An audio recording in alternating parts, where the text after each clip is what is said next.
Israeli tanks rolled into Gaza, seizing control of the Rafah border crossing. The White House describes the move as a limited operation, though a full-scale invasion remains possible. And now the United Nations is warning of a collapse in the flow of aid as parts of Gaza are in a full-blown famine. Meanwhile, after Hamas announced an agreement to a modified ceasefire agreement yesterday, Israel is sending negotiators to Egypt to continue discussions. Prime Minister Netanyahu says the proposal is, quote, far from Israel's essential demands. And here with more analysis of the situation in Gaza is Stephen Cook, Senior Fellow at the Council on Foreign Relations. Stephen, always great to be with you.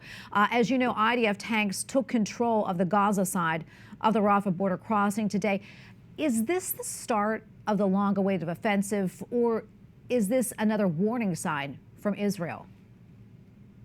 Well, given the limited nature of the incursion, it strikes me that the IDF is trying to apply pressure on Hamas to be more forthcoming in ceasefire negotiations. It's become the highest priority for the Israelis to return their to get their people back, and it has become a source of contention whether negotiation or military pressure is the thing that will make that happen. And the Israeli government has clearly decided military pressure is the best way to convince Hamas to return those hostages.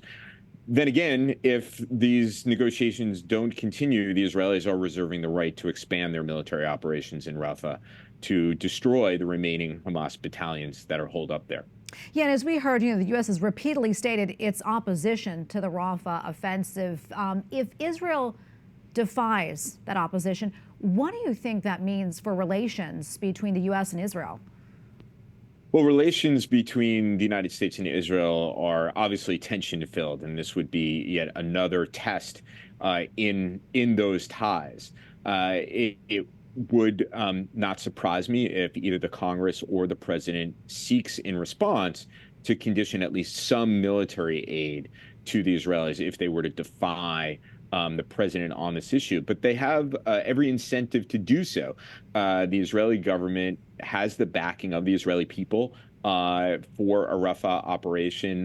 The war cabinet is united on the need for a Rafah operation. So this may be one of those instances in which the Israelis frame their fight in existential terms that even the power, influence, and quite frankly, leverage of the United States is not what people may think it is.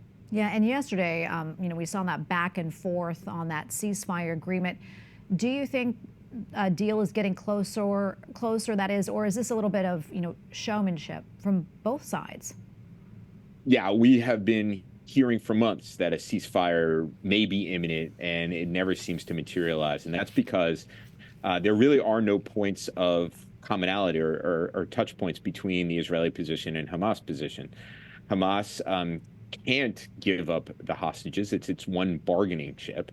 And the Israelis cannot give up the option of continuing the war, given what their war aims are and what the Israeli public is demanding. Given that those are the demands, the Israeli demands that Hamas gives up the hostages without giving up the option to continue the war, it doesn't seem that a ceasefire is as imminent as people say. But of course, the CIA director is still in the region and continuing to work the issue. So perhaps he knows something that the rest of us don't. Well, Stephen, always great to get your analysis. We appreciate it. Thank you. Thank you.